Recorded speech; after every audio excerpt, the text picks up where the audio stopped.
İkinci dəfə təşkil olunan yüksəliş müsabiqəsinin onlayn mərhələsi keçirilib. Bu mərhələ ümumi biliklər və qabiliyyət olmaqla 2 turdan ibarətdir.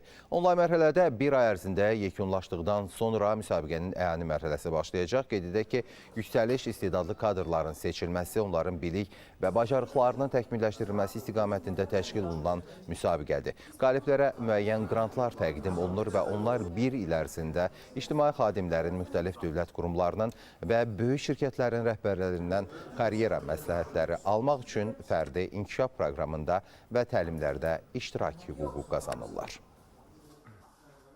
Birinci yüksəliş müsabiqəsinə 10 mindən çox müraciət daxil olmuşdu bildiyiniz kimi. İkinci yüksəliş müsabiqəsinə isə 13 minə yaxın müraciət daxil olub və bu müraciətlər arasında 12.253 şəxs iştirakçı onlayn mərhələsində iştirak eləmək şansı qazanıb. Əsas imtahan isə növbəti həftələrdə nəzərdə tutulub və yaxın günlərdə sınaq imtahanı ilə bağlı nəticələri əldə etmək mümkün olacaq. İkinci yüksəliş müsabiqəsinin ilk sınaq imtahanıdır.